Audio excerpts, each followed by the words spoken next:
मित्रों नमस्कार, मैं आर यादव आपका स्वागत और अभिनंदन करता हूं।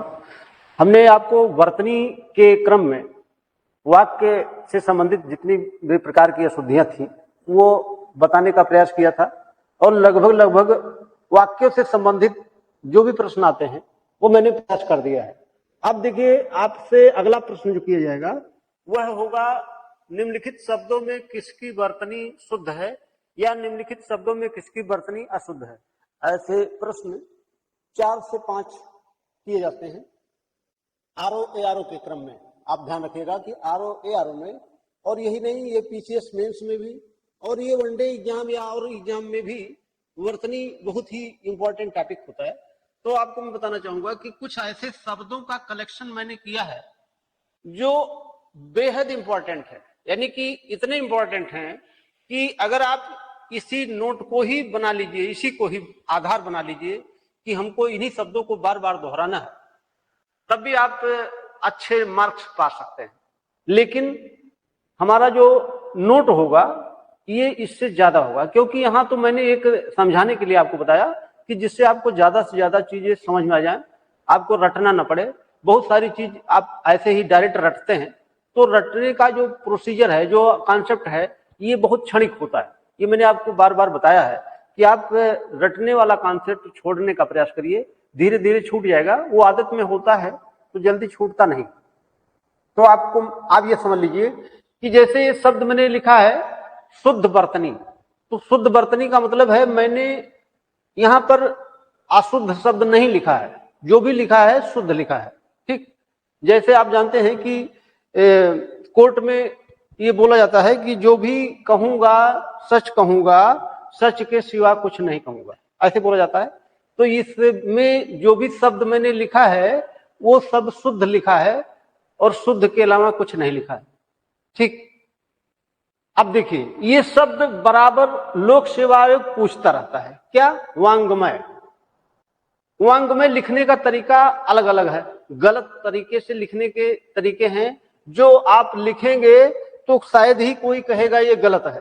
जैसे मैं इसको इस प्रकार से भी लिख सकता था तो आपको लगता ये सही है, और भी तरीके हैं जो लिख सकते हैं आप, लेकिन ये क्या है? ये गलत है। वांग्मय ये सही है। कैसे लिखा गया है आप ध्यान रखिएगा। ठीक, शुश्रूषा, ये भी लोक सेवा आयोग कम से कम कोई एग्जाम शायद ही गया होगा जिसमें ये शब्द न पूछा गया हो। ठीक, तो ऐसे भागीरथी शब्द देख लीजिए, अधीन देख लीजिए, ज्योत्सना। देखिए, इस शब्द के बारे में थोड़ा सा विवाद, मैं आपको बता दूं क्या विवाद है। मैंने आपको अभी तो खैर किताब पढ़ने के लिए नहीं बताया है, लेकिन मैं जब भी बताऊंगा तो या तो वासुदेव नंदन प्रसाद की किताब बताऊंगा और या तो फिर राघव प्रकाश की किताब बताऊंगा। ठीक, दोनों में से आप कोई पढ़ सकते हैं या दोनों पढ़ सकते हैं। आपके पास अगर समय है और आप किताब पढ़ना चाहते हैं तो मैं बताऊंगा कि आप वासुदेव नंदन प्रसाद को पढ़ लीजिए या राघव प्रकाश को पढ़ लीजिए, जो राजस्थान एडमिनिस्ट्रेटिव सर्विस में चलती है, आरएएस में।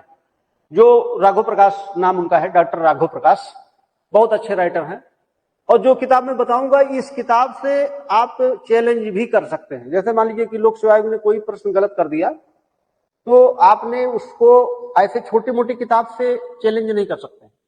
आपत्तियां बताने के लिए, सुधारने के लिए लोक सेवा आयोग हमेशा आपत्तियां मांगता है।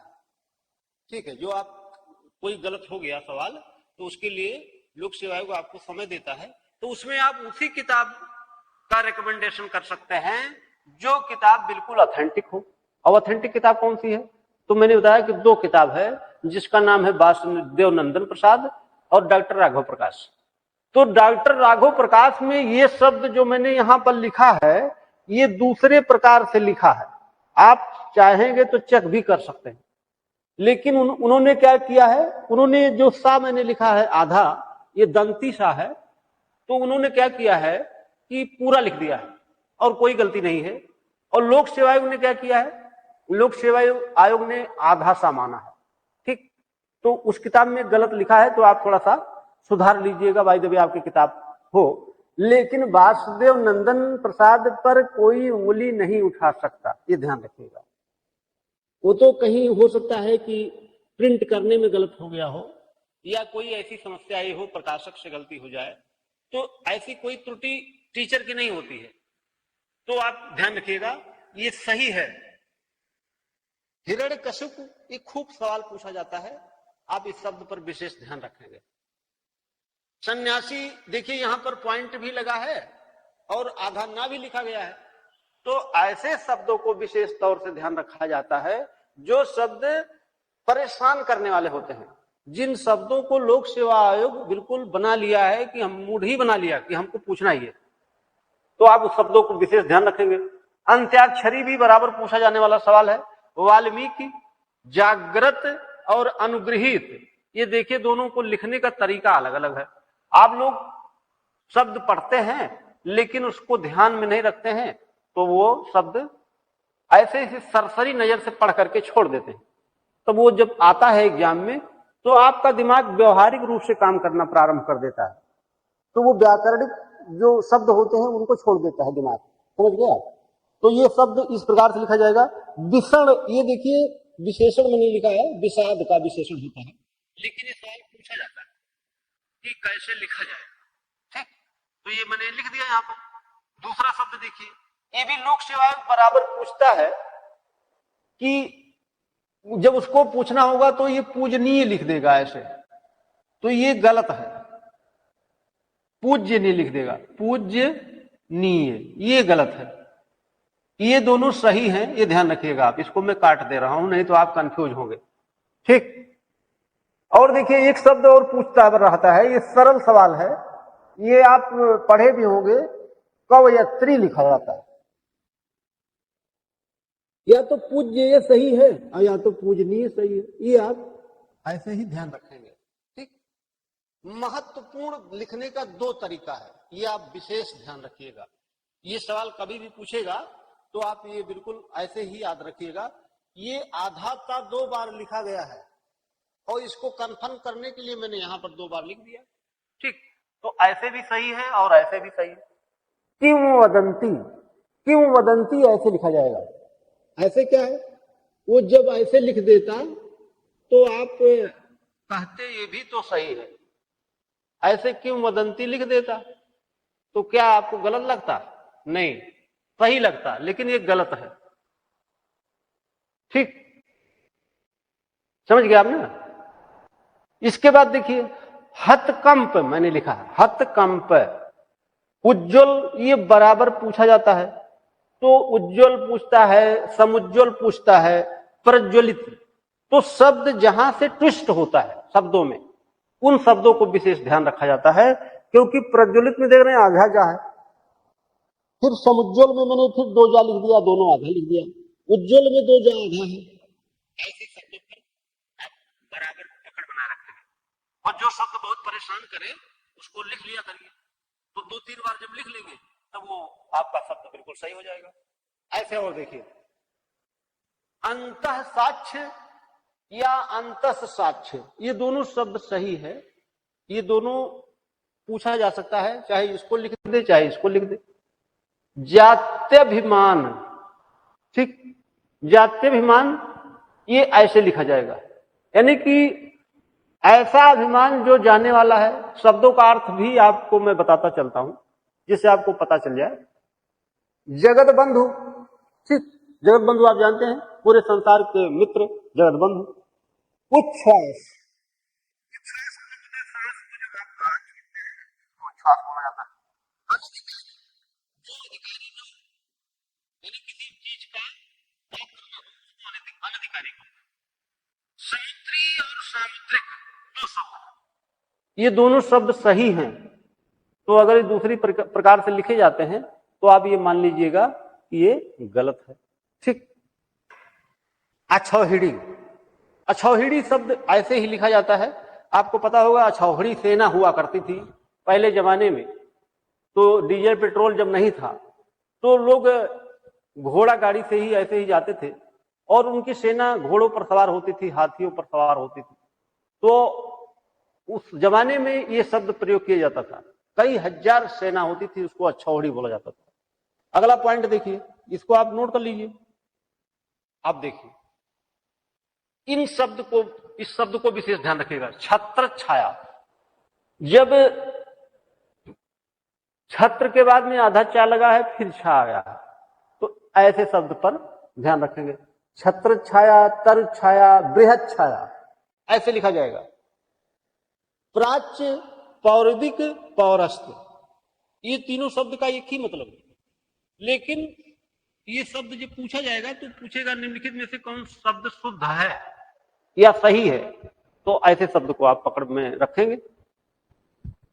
मुहूर्त, देखिए मुहूर्त को मैंने लिखा है तो ये ता दो ता है और दोनों आधा है, ठीक समझ गया। तो आपको ये आधा ता है और एक पूरा ता है, सही, आपका उत्तर सही है, एक आधा है एक पूरा है, ठीक।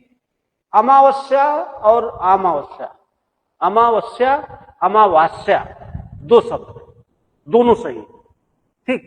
शब्दों पर कहां पर मात्रा लगी है कहां नहीं लगी है इसको आप ध्यान में रखेंगे, क्योंकि वही गलती होती है। और वर्तनी और वाक्य शुद्ध के चैप्टर में आपको मैंने पहले भी बताया है कि अगर आपकी एक भी मात्रा या हलंत या अनुस्वार या अनुनासिक कोई त्रुटि है तो फिर वो गलत है, फिर वो गलत मान लिया जाएगा, इसमें कोई एक्सक्यूज नहीं चलता है। एक भी पॉइंट का, एक भी मात्रा का अगर गलती किया आपने तो फिर 0 नंबर मिलता है। तो ये देखिए, ये शब्द बराबर पूछा जाता है, मानवीयकरण होता है। आप क्या लिखेंगे? मानवीकरण। मानवीकरण और मानवीयकरण में अंतर है, ठीक। तो मानवीयकरण सही शब्द है, मानवीकरण सही शब्द नहीं है। सदृश्य, ये बहुत ही कठिन शब्द है।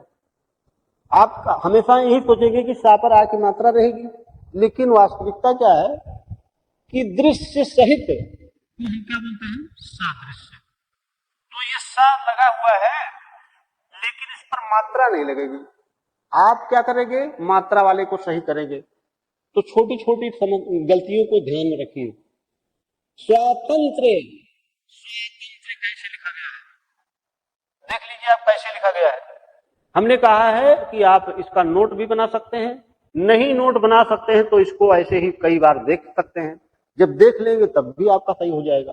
या तो नोट बना लीजिए, नहीं कर पाते हैं तो नोट ले लीजिए, ये भी व्यवस्था है। अंतस्तलीय, अंतस्तलीय का क्या मतलब होता है? जो अंतर समुद्रों में, नदियों में जो नीचे की तली होती है उसको बोलते हैं अंतस्तलीय या अंतःतलीय, दोनों शब्द सही है, ठीक। प्रतिद्वंदिता मैंने यहां पर लिखा है, ये इसका लिखने का तरीका है।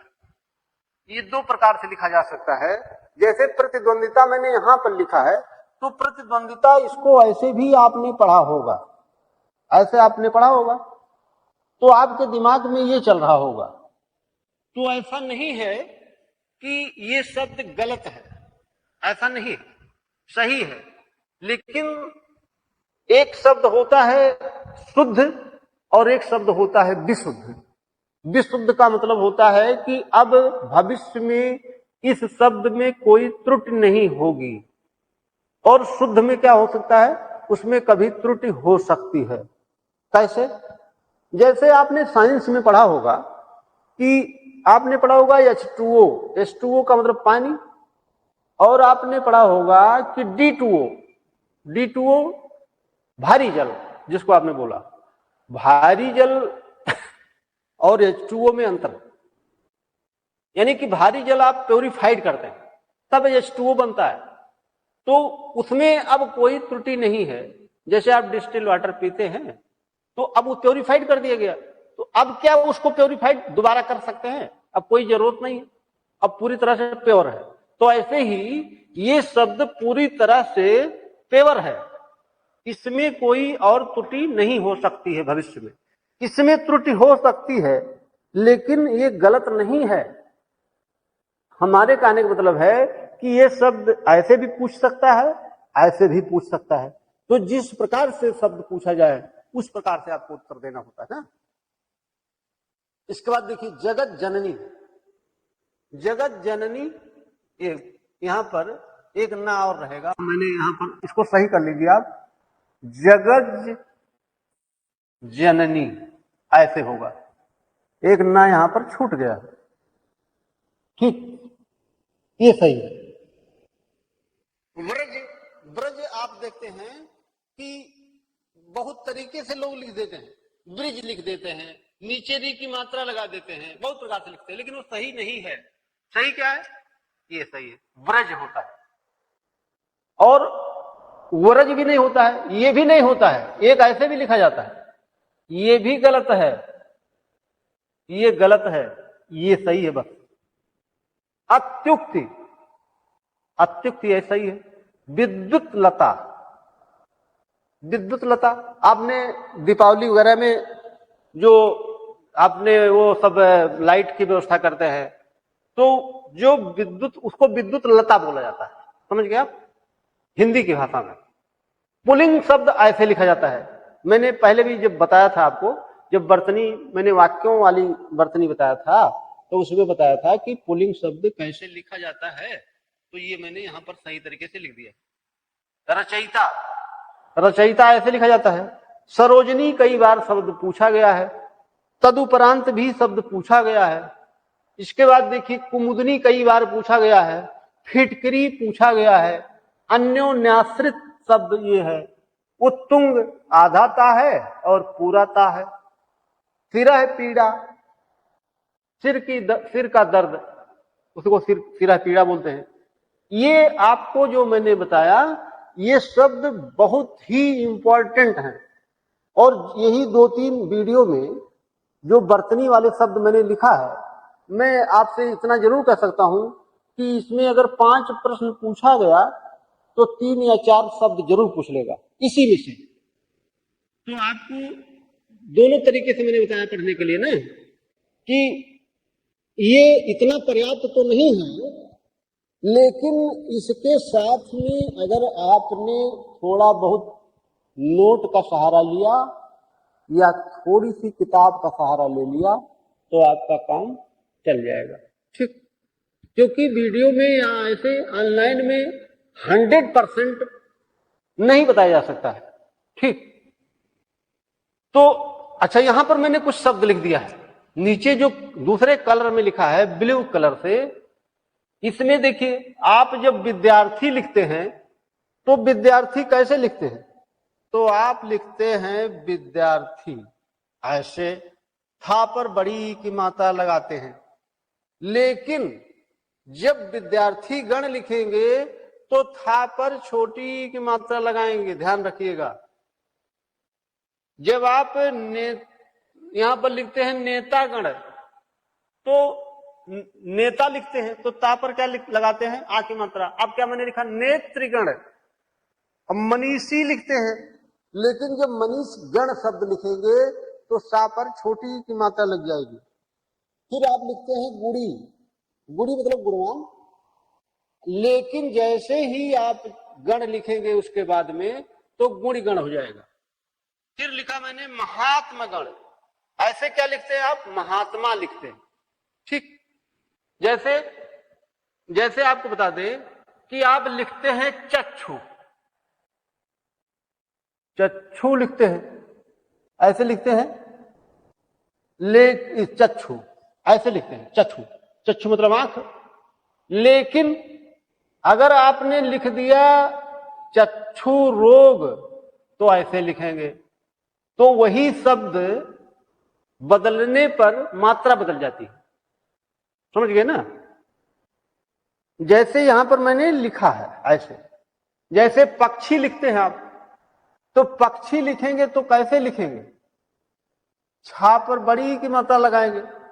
लेकिन जैसे आप लिखेंगे पक्षीगण तो छोटी की मात्रा लग जाएगी, जैसे कि मैंने यहां पर छोटी की मात्रा लगा दिया है, ठीक, पक्षीगण हो जाएगा। जैसे आप लिखते हैं मंत्री, तो मंत्री कैसे लिखते हैं? ता पर बड़ी की मात्रा लगाते हैं, त्रा पर। लेकिन जैसे ही गण आपने लिखा तो क्या लिखा आपने? मंत्रीगण, ता पर छोटी की मात्रा, समझ गए आप? तो ऐसे शब्दों पर आपको विशेष ध्यान रखना है जो शब्द कंफ्यूज करते हो, परेशान करते हो। अब देखिए एक इस प्रकार से सवाल पूछता है। कुछ मैंने स्त्रीलिंग शब्द लिखा है। स्त्रीलिंग शब्द का मतलब है कि आपको देखने में लगेगा कि ये पुल्लिंग है, तो आपसे कभी ये भी सवाल पूछा जा सकता है कि निम्नलिखित शब्दों में स्त्रीलिंग शब्द बताइए, या लिखेगा निम्नलिखित शब्दों में पुल्लिंग शब्द बताइए। एक सवाल ऐसे पूछा जा सकता है, पूछा भी गया है। तो आपको हर तरह के सवाल से वाकिफ रहना है, हर तरह के सवालों को जानना है कि कैसे सवाल किया जाएगा, क्योंकि वो किसी प्रकार से सवाल घुमा फिरा कर सकता है। तो स्त्रीलिंग शब्द देखिए, ये लगता है कि ये पुल्लिंग है। आपने पढ़ा होगा जैन धर्म में, तो दिगंबर श्वेतांबर आपने पढ़ा होगा ना। तो दिगंबर श्वेतांबर, तो दिगंबर मतलब जिनकी दिशाएं ही अंबर हो, यानी कि वस्त्र हो। तो उसमें कुछ स्त्रियां भी थी जैन धर्म में, तो उनको दिगंबरा बोला गया। समझ गए आप? दिगंबरा। त्रिनयना, तो विकल्प में क्या देगा? त्रिनयनी दे देगा, लेकिन होता क्या है? त्रिनयना। अश्वा, अश्वा का क्या मतलब होता है? अश्व मतलब घोड़ा, अश्वा का मतलब होता है, स्त्रीलिंग शब्द है, घोड़े की तरह चलने वाली स्त्री को हम क्या कहते हैं?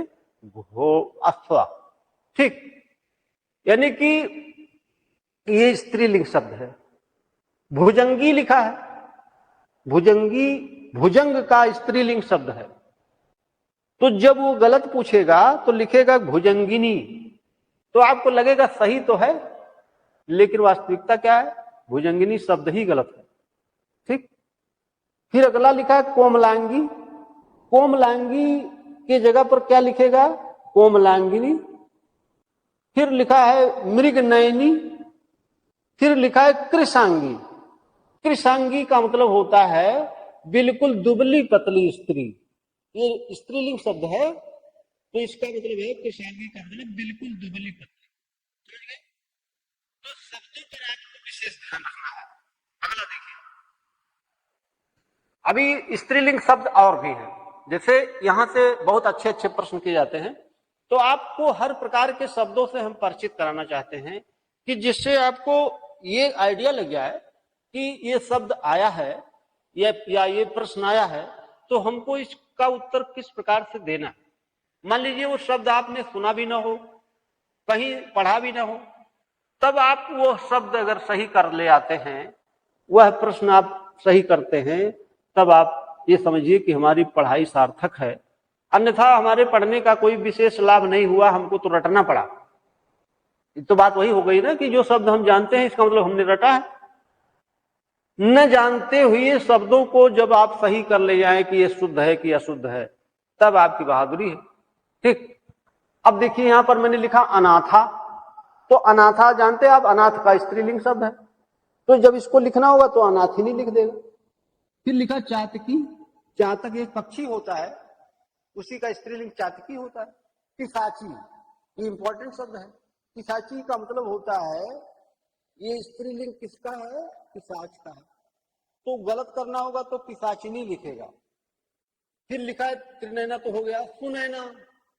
शूर्पणखा, आप जरा ध्यान दीजिएगा कि ये शब्द मैंने कैसे लिखा है।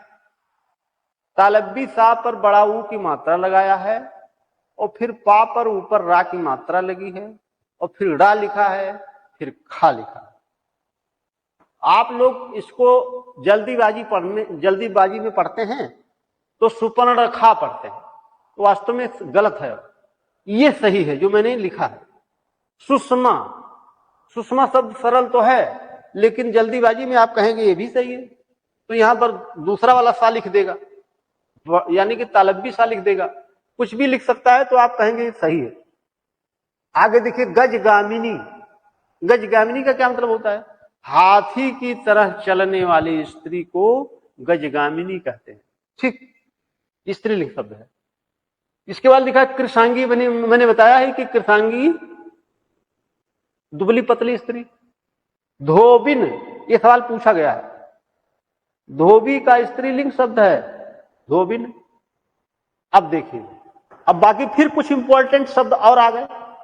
मैंने इसीलिए आपके लिए स्पेशल कलर में लिख दिया कि जिससे आपको कंफ्यूजन ना हो, अलग अलग शब्दों को अलग अलग तरीके से आप समझ पाए। तो भुक्खड़, भुक्खड़ लिखा हुआ है, तो भुक्खड़ को आप दूसरे तरीके से लिखने का प्रयास करेंगे और सही मान लेंगे।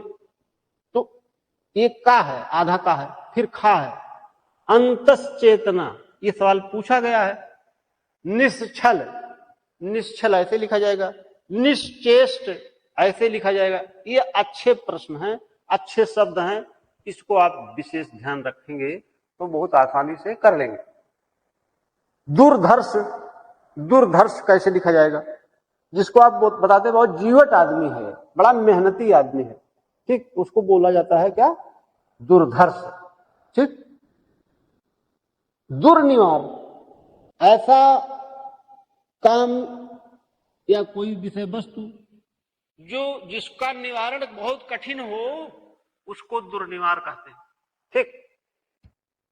आषाढ़, ये देसी महीनों के एक नाम है जो आप जानते हैं। तो आप क्या करते हैं? आ पर मात्रा नहीं लगाते हैं, आषाढ़ बोलते हैं, लेकिन सही क्या है? आषाढ़ है। तो छोटी छोटी गलतियों को ध्यान रखना है।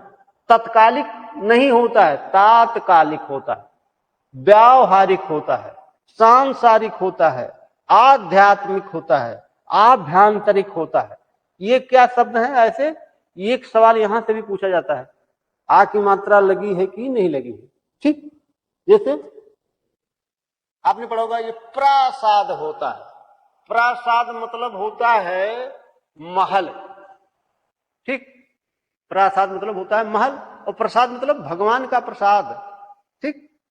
तो आप ये शब्द दोनों सही हैं, लेकिन जब उसको पूछना होगा तो कुछ ऐसे कंफ्यूज करके पूछेगा, वो शब्द ही हटा देगा। ठीक। जो कंफ्यूजन वाला है तो ये शब्द रख देगा। प्रातिनिधिक होता है, प्रतिनिधिक नहीं होता है। आप क्या लिखेंगे?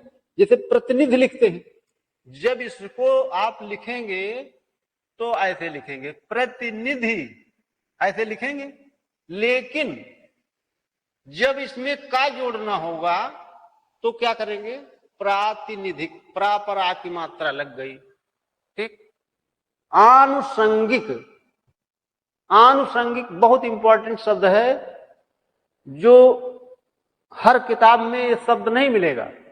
ठीक। और मिलेगा भी तो गलत मिल सकता है। इसीलिए मैंने आपको बहुत ही इंपॉर्टेंट और बहुत जरूरी किताब बताया कि जिससे आपको दूसरी किताब लेने की जरूरत ना पड़े, दूसरा नोट पढ़ने की जरूरत ना पड़े, ज्यादा ना पढ़ना पड़े, इसके लिए प्रयास किया गया। ठीक। कि जिससे आपको सरल से सरल कम शब्दों में बता दिया जाए। ठीक। षड ऋतु, षड ऋतु मतलब 6 ऋतु, षड मतलब 6 होता है। संग्रहित ऐसे लिखा जाएगा। यावत जीवन, उद्योगीकरण होता है, औद्योगी नहीं होता है, उद्योगी होता है। ऐतिहासिक होता है। ठीक। अब देखिए, कुछ हलंत लगे शब्द होते हैं, कुछ ऐसे शब्द होते हैं जो हलंत लगे होते हैं। तो हलंत जैसे प्रत्युत, प्रत्युत शब्द में हलंत लगता है, श्रीमान में हलंत लगता है, आप जानते हैं। इसके बाद में च्युत लिखा हुआ है, पदच्युत जैसे बोलते हैं आप, पद से गिरा हुआ। ठीक है, यानी कि डिमोशन जिसको बोलते हैं आप इंग्लिश में। बड़िक, बड़िक मतलब आप जानते हैं, जो बनिया होते हैं, ठीक, उसको बड़िक बोला जाता है। बनिया का तत्सम शब्द है। बुद्धिमान, श्रीयुत, ये शब्द ऐसे हैं जो हलंत वाले हैं। तो बहुत सारे शब्द ऐसे मिलते हैं कि जो आपको हलंत मिल जाएंगे। अकस्मात, अकस्मात भी शब्द क्या है, इसमें भी हलंत लगा है, अकस्मात लिखा गया। ठीक। पकड़ में आ गया आपको? ऐसे ही आपको जो शब्द समझ में ना आए लिखना, लिख करके उसको याद करना है। बाय द वे, वो ऐसे सामान्य रूप से याद नहीं हो पाया, तब क्या करेंगे आप? लिख करके याद करेंगे। ठीक। एक बार दो बार जब लिखा जाता है, ऐसा माना जाता है कि पढ़ने से कम याद होता है, लिखने से ज्यादा याद होता है। ठीक है, ऐसा हमारे साथ तो होता है भाई, आपके साथ होता हो ना होता हो अलग बात है, लेकिन ऐसा ज्यादा संख्या में लोगों ने बताया कि लिखने से ज्यादा याद होता है। ठीक, तो चलिए ठीक है, बहुत बहुत धन्यवाद आप लोगों को। फिर हम नया टॉपिक कल से शुरू करते हैं, जिसका नाम है तत्सम और तद्भव।